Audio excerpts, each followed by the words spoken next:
This is Revathi. Welcome back to our channel. మీకు వినిపించబోయే కథ villain episode number 33. కథను రచించిన వారు నక్షత్ర గారు. తన పర్మిషన్తో ఈ కథను మీకు అందిస్తున్నాను. యశ్వంత్ ఫోన్లో చెల్లెలు చెంప మీద వార్తలు చూసి కోపంగా బయలుదేరుతాడు కదా. ఆ తర్వాత నుంచి స్టోరీ కంటిన్యూషన్.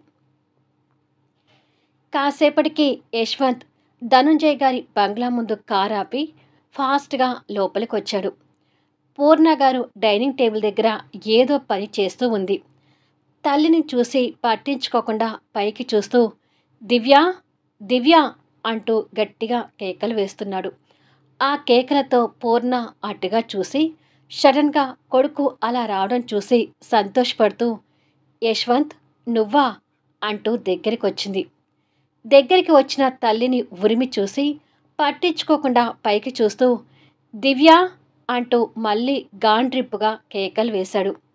ఎవరి పనులు వారు చేసుకుంటున్న సర్వెంట్స్ అందరు కూడా అక్కడికి చేరారు.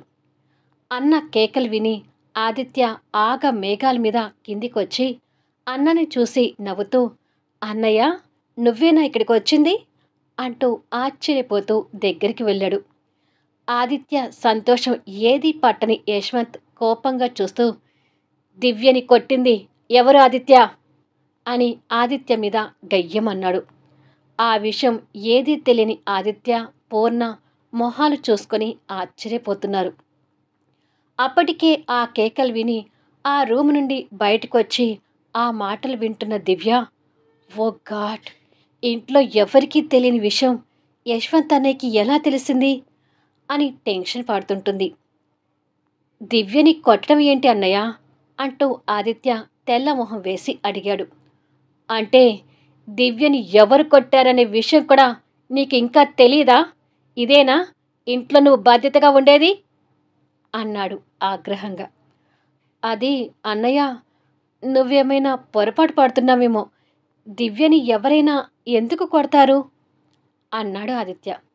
చాలే నోర్మై, నీకు బాధ్యత లేకపోతే కూతురి విషయంలో ఏం జరుగుతుంది అనే జ్ఞానం తల్లికైనా ఉండాలి కదా అంటూ తల్లిని కోపంగా చూస్తూ అన్నాడు. యశ్వంత్ మాటకి ఎదురు మాట్లాడకుండా పూర్ణ సైలెంట్గా ఉండిపోయే పరిస్థితి తనది. యశ్వంత్ వాళ్ళని అలా తిట్టడం చూసి దివ్య భయపడుతూ చెంప మీద పడిన వాతల్ని కనపడనివ్వకుండా చెయ్యి అడ్డు పెట్టుకొని కిందికి దిగి అక్కడికి వచ్చింది. దివ్య అలా చెయ్యి అడ్డు పెట్టుకుని రావడం చూసి పూర్ణ ఆదిత్య ఆశ్చర్యపోతుంటారు. నీ చెంప మీద ఆ చేతి దివ్య అన్నాడు యశ్వంత్ చెల్లెల వైపు ఆగ్రహంగా చూస్తూ. యశ్వంత్ కోపానికి దివ్య భయపడుతూ మౌనంగా ఉంది. దివ్య చెంప మీద వాతలు అనగాని ఆదిత్య కూడా బాధపడుతూ తనకు దగ్గరగా వచ్చి తన చెంప మీద ఉన్న చెయ్యి తీశాడు. చెంప మీద 4000 ముద్రలు ఎర్రగా కంది కనిపిస్తుంటాయి. ఆ వాతలు చూడగానే ముగ్గురు మనసుల్లో బాధ మెలతిప్పినట్టుగా ఉంది. ఇక యశ్వంత్కైతే చెల్లెలి చెంప మీద ఆ వాతలు చూడగానే హృదయం హతలాకుతలం అవుతూ తట్టుకోలేకపోతున్నాడు. కానీ ఆ బాధని బయటకు ప్రదర్శించకుండా చెల్లెలి వైపు గంభీరంగా చూస్తూ నిన్ను ఎవరు కొట్టారు దివ్య అని బేస్ వాయిస్తో అడిగాడు. ఆ కంఠానికి దివ్య భయపడుతూ అది అన్నయ్య, ఏదో పొరపాటుగా జరిగిపోయింది అని అంది. అసలు ఏం జరిగిందో, నిన్ను ఎవరు ఎందుకు కొట్టారో ముందు ఆ విషయం చెప్పు అని గట్టిగా గదిమాడు. యశ్వంత్ అడిగే విధానానికి దివ్యకి భయంతో చెమటలు పడుతుంటాయి. దివ్య భయం ఆదిత్య గమనించి తను నీకు బాగా భయపడుతుందన్నయ్య, నువ్వు కొంచెం ఆగు, నేను తెలుసుకుంటాను ప్లీజ్ అని చెప్పి చెప్పు దివ్య, ఇలా నిన్ను ఎవరు కొట్టారా అని ఆదిత్య దివ్య వాతలు పడిన చెంప మీద ప్రేమగా చేయి పెట్టి లాలనగా అడిగాడు. నన్ను కొట్టిన వ్యక్తి ఎవరు అనేది నాకు కూడా తెలీదు ఆదిత్య అంది దివ్య కంగారుగా. చెల్లెలు మాటలకి యశ్వంత్ ఆ కోపంలోనే అర్థం కానట్టుగా చూస్తున్నాడు. అదేంటి, నిన్ను కొట్టిన వ్యక్తి ఎవరనేది నీకు తెలియకుండా ఎలా ఉంటుంది? అసలు ఏం జరిగింది అనేది వివరంగా చెప్పు అంటూ ఆదిత్య నిదానంగానే అడిగాడు. యశ్వంత్ ఆవేశానికి దివ్య భయపడుతూ, అది ఆదిత్య, అతను కొట్టిన దానికి నేను కూడా తిరిగి పనిష్మెంట్ ఇచ్చాను. ఇక వదిలేస్తే మంచిది ప్లీజ్ అంది రిక్వెస్ట్గా. ఏం పనిష్మెంట్ ఇచ్చావు అని అడిగాడు యశ్వంత్ బేస్ వాయిస్తో. మళ్ళీ యశ్వంత్ కలగజేసుకునేసరికి దివ్య ఇంకాస్త భయపడుతూ, అతన్ని బురదలోకి నెట్టాను అన్నయ్య అని భయంగానే చెప్పింది. అది విని పూర్ణ ఆదిత్య ఆశ్చర్యపోతుంటే, ఏంటి, వాడెవడో నిన్ను కొట్టినందుకు లాగిపెట్టి వాడి 2 చెంపలు వాంచకుండా బురదలోకి నెట్టావా? అది నువ్వు వాడికిచ్చిన పనిష్మెంట్ అనుకుంటున్నావా అన్నాడు యశ్వంత్. ప్లీజ్ అన్నయ్య, ఇక ఈ విషయాన్ని వదిలేయ్ అంది దివ్య. అసలు ఏం జరిగిందో చెప్తావా లేదా అంటూ మళ్ళీ సీరియస్ అయ్యాడు. అసలు జరిగిన విషయం ఏంటో, ఒక వ్యక్తి నిన్ను కొట్టే వరకు ఎందుకు వచ్చిందో ముందు వివరంగా చెప్పు దివ్య అని ఆదిత్య నెమ్మదిగానే అడిగాడు. ఇక తప్పదని దివ్యకి అర్థమై, అది ఆదిత్య, నేను రోడ్డు మీద వెళ్తుంటే ఒక కుక్కపిల్ల కారు కింద పడబోయింది అని అక్కడ జరిగిన విషయం మొత్తం చెప్పింది. అప్పటికే యశ్వంత్ కళ్ళు ఎర్రగా మారాయి. అలా అతనితో చెంపదెబ్బ తిన్నాను, కానీ అతను ఎవరు అనేది నేను ఎప్పుడూ చూడలేదు అని అంది. వాడి కార్ నెంబర్ చూసావా అని అడిగాడు యశ్వంత్. లేదన్నయ్య, ఆ కంగారులో చూడలేదు అంది. ఈ ఇన్సిడెంట్ ఏ ఏరియాలో జరిగింది అని అడిగాడు. దివ్య పలానా ఏరియా అని చెప్పగానే యశ్వంత్ ఫోన్ తీసి టకటక నెంబర్లు కలిపి ఫోన్ చేసి మాట్లాడడం మొదలుపెట్టాడు. యశ్వంత్ ఫోన్లో అలా మాట్లాడుతుంటే దివ్య కంగారు పడుతూ ఉంది. 5 నిమిషాల్లో అక్కడ జరిగిన ఇన్సిడెంట్ వీడియో నా ఫోన్లోకి రావాలి అని ఫోన్లో ఆర్డర్ వేశాడు. ఓకే సార్ అంటూ అటు నుంచి మాటలు వినపడి ఫోన్ కట్ అయింది. నా చెల్లెల్ని కొట్టినవాడు ఎవడో తెలియాలి, వాడు నా చేతిలో అయిపోయినట్టే అంటూ యశ్వంత్ మనసులో కచ్చగా అనుకుంటూ పిడికిలి బిగిస్తున్నాడు. ఆ పిడికిలి చూసి దివ్య భయపడుతూ ఆదిత్య చెవి దగ్గరకు వచ్చి, ఈ విషయాన్ని ఇంతటితో వదిలేయమని చెప్పు ఆదిత్య ప్లీజ్ అని అంది. అన్నయ్య చెప్పిన వినిపించుకునే పరిస్థితిలో లేడని నీకు ఇంకా అర్థం కావడం లేదా అన్నాడు ఆదిత్య. ఆ విషయంలో పూర్ణకి కూడా కొట్టిన వ్యక్తి మీద కోపంగా ఉండి, అక్కడ నీ తప్పు లేకపోయినా నిన్ను కొట్టిన అతన్ని అంత ఈజీగా ఎందుకు వదిలేయాలి దివ్య అంటూ కూతురి మీద కాస్త డిమాండ్గా అంది.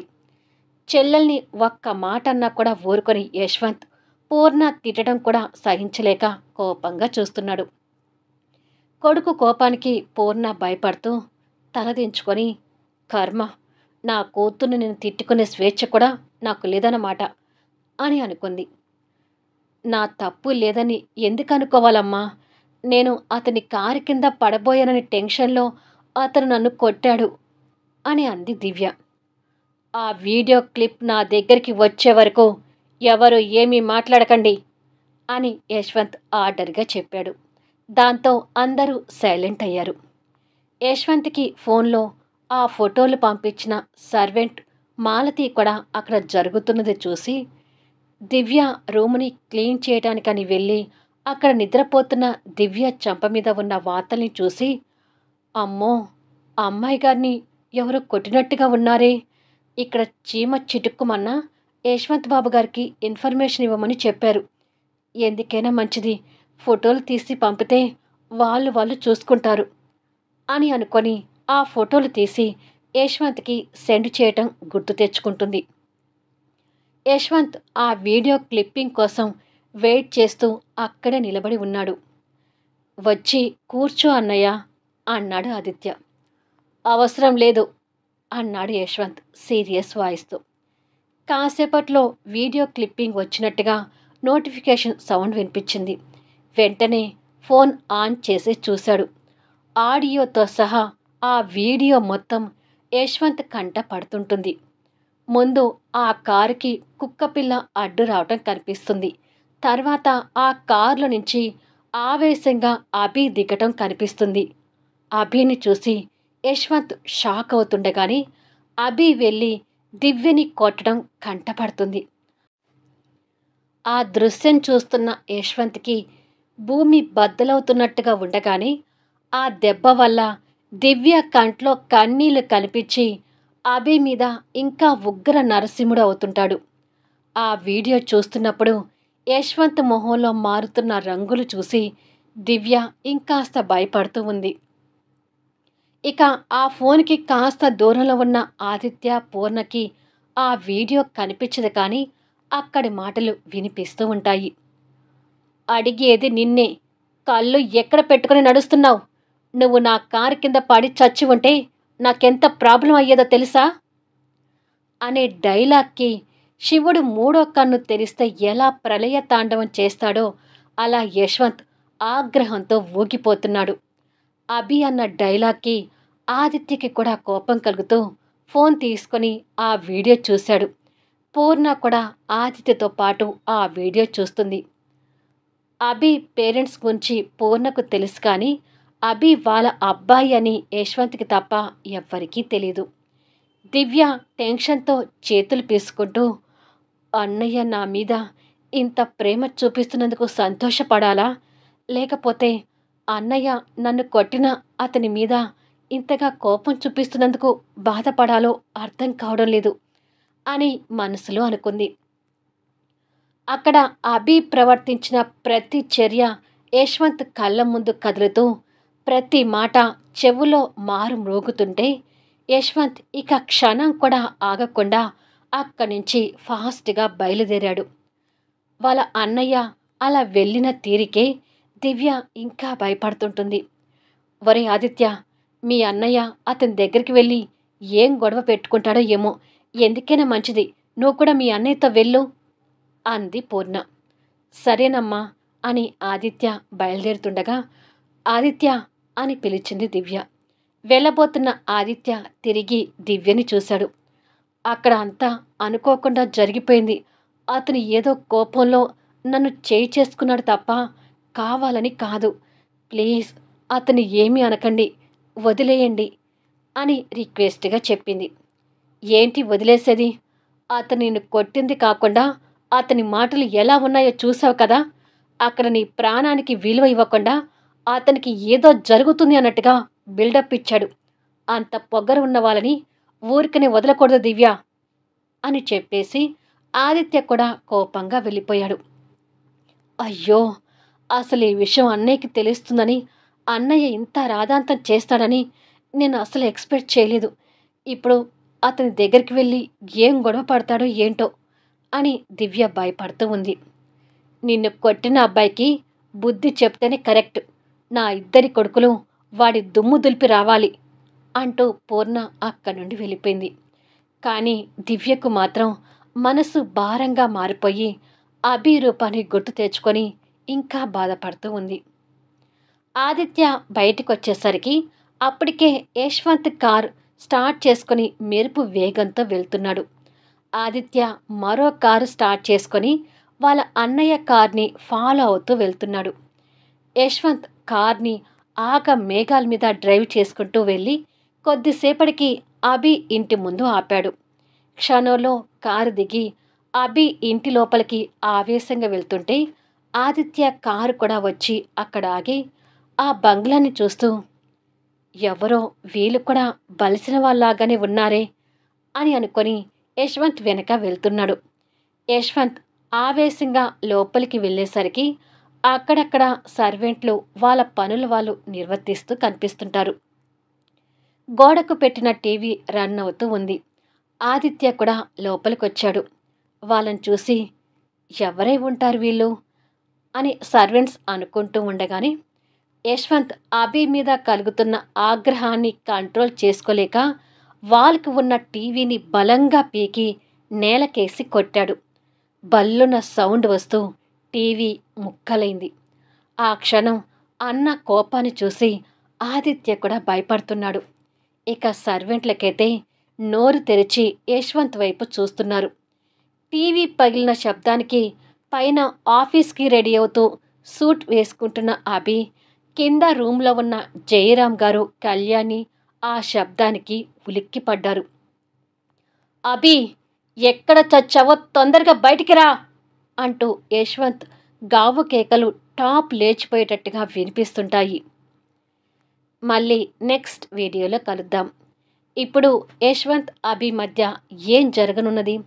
సర్వెంట్స్ ముందు అభికి వాళ్ళ ఫ్యామిలీ మెంబర్స్కి యశ్వంత్ ద్వారా అవమానం జరగనుందా?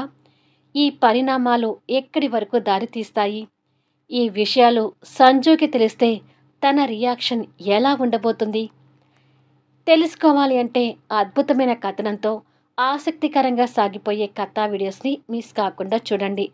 కథ నచ్చితే దయచేసి లైక్ చేయండి, కామెంట్ షేర్ చేయండి, సబ్స్క్రైబ్ చేసుకొని ఛానల్ షేర్ చేస్తూ సపోర్ట్ చేయండి. Thanks for listening.